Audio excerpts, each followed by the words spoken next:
Exit poll Jharkhand का भी सामने आया और पोल ऑफ पोल्स के मुताबिक झारखंड में इस बार कांटे की टक्कर है। महा एग्जिट पोल के अनुमानों के मुताबिक यहां पर जनादेश का पलड़ा किसी भी तरफ जा सकता है। क्या कहता है एग्जिट पोल का आंकड़ा? आइए सबसे पहले आपके सामने हम यहां पर रखने जा रहे हैं एग्जिट माय इंडिया का आंकड़ा।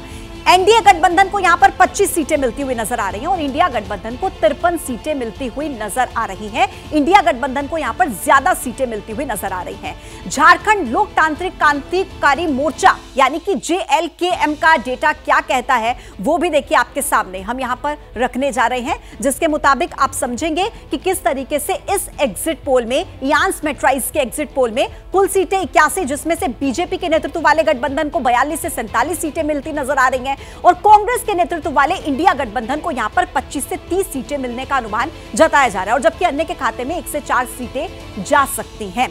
अब आइए आगे बढ़ेंगे। चाणक्य स्ट्रैटेजीज का एग्जिट पोल आपके सामने है, जहां पर आप देखेंगे कि जो बीजेपी के नेतृत्व वाला इंडिया गठबंधन है उसके खाते में 45 से 50 सीटें मिलने का अनुमान है और जो कांग्रेस के नेतृत्व वाला इंडिया गठबंधन है उसके खाते में 35 से 38 सीटें जा सकती हैं, जबकि अन्य के खाते में 3 से 5 सीटें जाने का अनुमान इस एग्जिट पोल के जरिए नजर आ रहा है। कम हो सकते हैं। बीजेपी एग्जिट पोल के अनुमान के बाद दावा कर रही है कि इस बार यहाँ कमल ही खिलेगा। महाराष्ट्र के साथ यहाँ भी उनकी ही सरकार बनेगी, जबकि जेएमएम के नेता एग्जिट पोल के अनुमानों से इत्तेफाक नहीं रखते। और झारखंड में बदलाव हो रहा है। झारखंड में भारतीय जनता पार्टी के गठबंधन की एनडीए की सरकार बनने जा रही है। बरगलाने जैसा ये जो भी आपका एग्जिट पोल है पर हमें बिल्कुल भरोसा नहीं है और हम लोग जानते हैं और पूरा विश्वास है कि झारखंड में फिर से जेएमएम और कांग्रेस और राजद और वामपंथी दलों का इंडिया गठबंधन की सरकार आएगी। झारखंड में इंडिया गठबंधन को बढ़त मिलती है तो इसके खास मायने माने जा सकते हैं, जैसे हेमंत सोरेन की सत्ता पर भरोसा कायम, आदिवासी अस्मिता का कार्ड कारगर, सोरेन की सरना धर्म कोड अपील असरदार, जीत से कांग्रेस को भी बूस्टर मिला।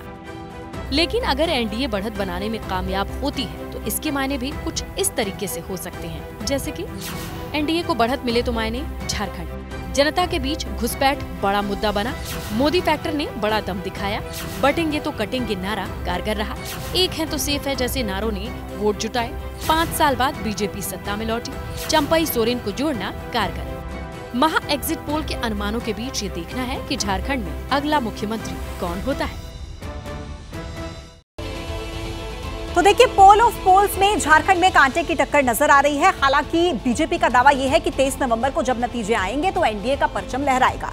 केंद्रीय रक्षा राज्य मंत्री और बीजेपी के सांसद संजय सेठ ने एबीपी न्यूज से खास बातचीत में एग्जिट पोल पर अपनी प्रतिक्रिया दी और ये कहा कि झारखंड में प्रचंड बहुमत से डबल इंजन की सरकार बनने जा रही है। रांची से बीजेपी सांसद संजय सेठ मौजूद है। क्या लग रहा है 23 तारीख को क्या होने जा रहा है? प्रचंड बहुमत, परिवर्तन और परिवर्तन की लहर।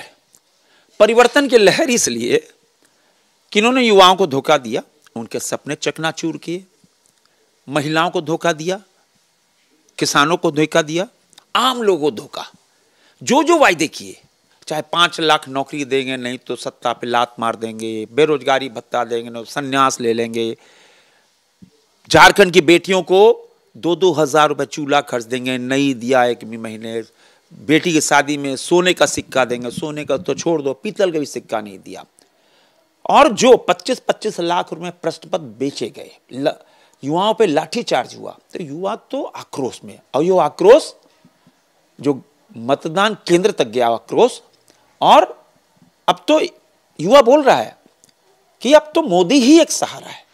मोदी मतलब डेवलपमेंट, मोदी मतलब विकास, यही तो मोदी की गारंटी है। इसीलिए देश मोदी पे विश्वास करता है।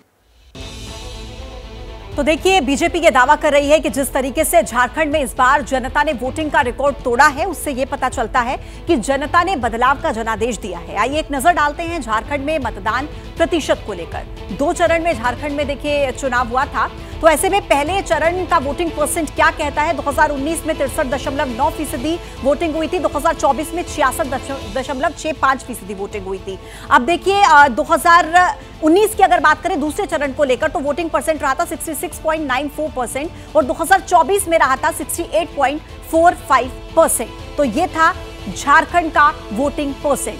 अब सवाल ये उठता है कि नुकसान किसे होगा और फायदा किसे होगा अगर वोटिंग परसेंटेज बढ़ता है? बम्पर वोटिंग और एग्जिट पोल के अनुमानों के दम पर बीजेपी झारखंड में एनडीए की सरकार बनाने का दावा कर रही है, तो दूसरी तरफ है इंडिया गठबंधन जो कि एग्जिट पोल पर सवाल उठा रहा है। एबीपी न्यूज से खास बातचीत में झारखंड मुक्ति मोर्चा के सांसद महुआ माझी ने कहा है कि लोकसभा चुनाव में भी एग्जिट पोल के आंकड़े गलत साबित हुए थे और इस बार भी गलत होंगे। झारखंड में एक बार फिर से हेमंत सोरेन की सरकार बनेगी। दूसरे एवं अंतिम चरण की वोटिंग खत्म हो गई है, एग्जिट पोल के आंकड़े आने लगे हैं। हमारे साथ बातचीत करने के लिए जेएमएम की राज्यसभा सांसद एवं रांची से प्रत्याशी महुआ माझी जी हैं। मैडम, झारखंड को लेकर जो भी एग्जिट पोल आ रहे हैं उसके आंकड़े बता रहे हैं कि हेमंत सरकार जा रही है, बीजेपी की सरकार आ रही है। क्या वाकई 23 को ऐसा होने वाला है या ये पलटेगा? देखिए, ये तो गोदी मीडिया का कहना है। गोदी मीडिया में इस तरह का एग्जिट पोल आ रहा है, लेकिन आप जो सबसे ऑथेंटिक एग्जिट पोल है एक्सिस द्वारा दिया गया, एक्सिस माई इंडिया, पिछले चुनावों को भी आप देखिए उनका एग्जिट पोल कितना सही रहा है। उनके हिसाब से जेएमएम को 53 सीट्स आ रहे हैं, एनडीए को मात्र 26 और अदर्स को 3।